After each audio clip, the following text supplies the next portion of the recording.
जी मदन लाल जी, आप हमें सुन रहे हैं?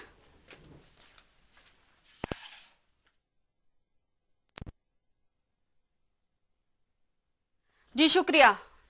तो ये थे भवानी मंडी से विधायक मदन लाल जी।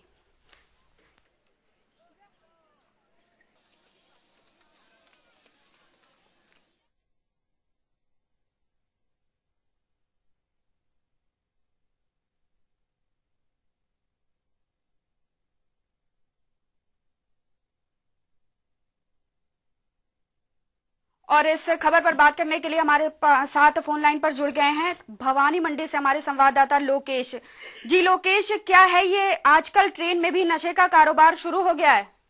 अनामिका, अब सबसे बड़ी बात यह है कि एचबीसी ने प्रमुखता से खबर दिखाने के बाद प्रशासन की कोई जोर नहीं रहेगी। और जिस तरह से लगातार ये 5वीं मौत है 2 महीने के अंदर इसमें पीने वालों की। और सबसे बड़ी बात है अनामिका के जो युवा पीढ़ी इसमें लिप्त हो रही है। और आज जब हमने ट्रेन का सफर किया भवानी मंडी से चोमेला तक, तो कई फेरी वाले इसमें नशे के आदी हैं और वो यही चाहते हैं कि उनका शिविर लगे, उनका इलाज हो। लेकिन ना तो कोई प्रशासन का कोई नुमाइंदा आगे आया और ना केंद्र सरकार से किसी ने इनको कोई कार्रवाई की कोई बात करी। और सबसे बड़ी बात है अनामिका, जब ट्रेन में हमने सफर किया तो जीआरपी का कोई नुमाइंदा, आरपीओ का कोई नुमाइंदा, किसी ने इनको ये नहीं टोका कि तुम क्या पी रहे हो, क्या नशे की क्या चीज खा रहे हो। कभी तक ये ट्रेन में हमें ये देखने को नहीं मिला अनामिका। जी लोकेश, ट्रेन में ये मौत का सफर हो रहा है तो प्रशासन मूक दर्शक बना बैठा है, आखिर क्यों? प्रशासन मूक दर्शक बैठा है तो आपने सही कहा अनामिका। लेकिन जिस तरह से चैनल जिस तरह से खबर को दिखा रहा है, दोबारा खबर को ढंग से दिखाया है, लेकिन प्रशासन खाना पूर्ति के नाम पर एक तो इसमें पीने वाले को ले आता है और कार्रवाई कर देता है, इससे कि ये नशा कभी खत्म नहीं होगा अनामिका।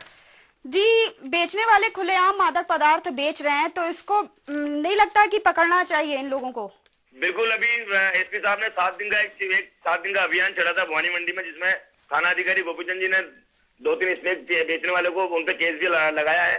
लेकिन जिस तरह से भवानी मंडी में अगर पूरी तरह अगर इसको बंद करनी होगी तो एक अभियान छेड़ना पड़ेगा पुलिस को, इसमें के खिलाफ एक अभियान छेड़ना पड़ेगा। जितने भी बेचने वाले हैं उनको अरेस्ट करना पड़ेगा। अगर वो नहीं किया तो कम से कम युवा पीढ़ी इसमें लिप्त होती जाएगी अनामिका। जी, पुलिस इस पर कोई ठोस कार्रवाई क्यों नहीं कर रही है? ठोस कार्रवाई पुलिस जब मौका मिलता है तो अभी अफीम के साथ बहुत सारे केस पुलिस ने किए हैं, कभी 8 किलो, कभी 18 किलो, 20 किलो केस तो किए हैं। लेकिन इसमें जो खुलेआम जो बेच रहे हैं बाजार के अंदर, जिस तरह से 2-3 ठिए हैं भवानी मंडी में जहाँ से लोग लेके जाते हैं, कोई कोटा से भी आते हैं पीने वाले, कोई रतलाम से आते हैं, कोई चोमेला से आते हैं। ये लोग का फेरी वाले ट्रेन में चलते हैं और दिन भर जो शाम को 5 बजे वापस देहरादून से उतरते हैं और वापस इनको नशा मिल ही जाता है।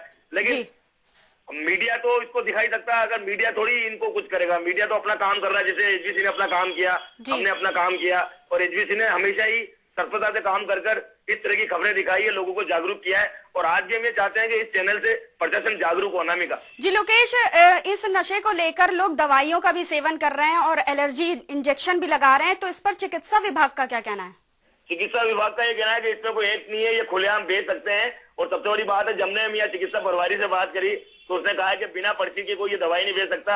मेडिकल वाले का भी व्यवसाय धड़ल्ले से चल रहा है, वो खुलेआम अल्फोजम वगैरह ये जो इंजेक्शन होते हैं ये बेचते हैं और ये इसमें के अंदर डाल के पीते हैं अनामिका। सबसे बड़ी बात ये है। और कार्रवाई के नाम पे कोई चिकित्सा अधिकारी कोई कार्रवाई नहीं कर रहा।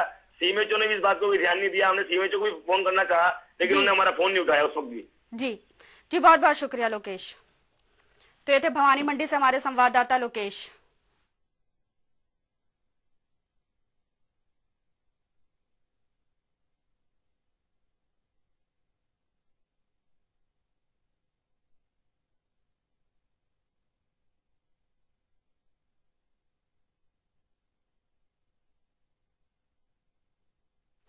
विशेष की खबरों में फिलहाल इतना ही। आप देखते रहिए एचबीसी न्यूज। नमस्कार।